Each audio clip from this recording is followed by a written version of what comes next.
Hey, what's going on, everybody? This is Tyrone back with Tech Life. Article comes to you guys from Michael Red Light Reading. I'll leave a link to it in the description so you guys could check it out.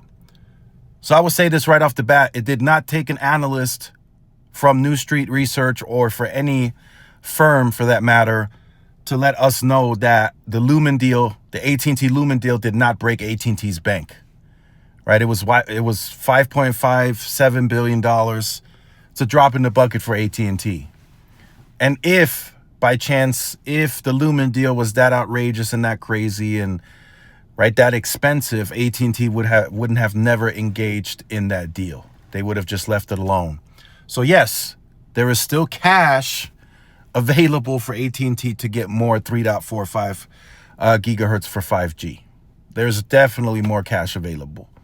And no other party is going to have as much interest in that spectrum than AT&T, because AT&T is already deploying the radio and already has deployed that radio on sites. Not every site, but they've already been deploying that radio for the 3.45.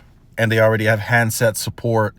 So that all favors AT&T. So they're going to have the most interest, and they would more than likely be the biggest bidder, right? Verizon, they didn't participate in the initial auction, and T-Mobile sold their DoD or their 3.45.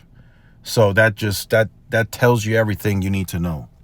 Now, I think I said this in the previous video already, but with the Lumen deal, right, AT&T is indirectly buying wireless share, and they're not actually buying wireless customers. They're buying fiber customers, but again, the playbook works. You can look at the numbers.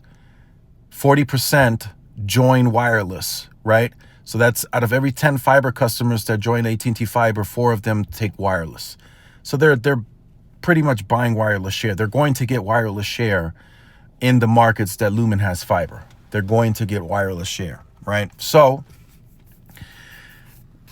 AT&T is going to be willing to invest more, right? If you look at how large their fiber footprint is, right? They're going to take, if that wasn't disclosed, they're going to take the 4 million homes passed in the Lumen footprint today to 10 million homes passed. So that's 6 million more homes passed that AT&T is going to build themselves.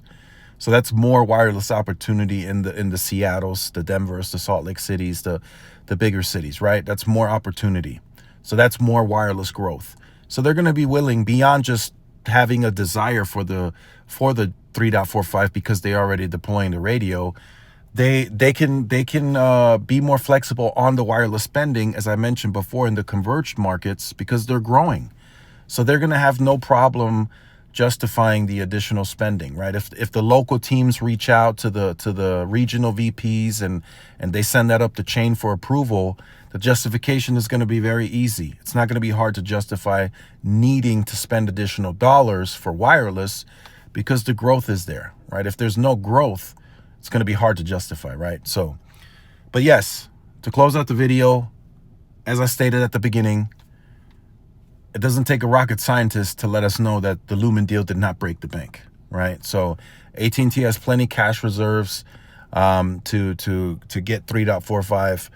And trust me, there's going to be very little resistance from competitors on this spectrum, right?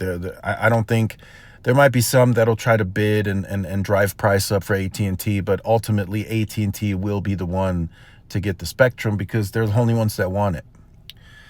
So let me know your thoughts in the comments. Like, share, subscribe. See y'all in the next one. Peace.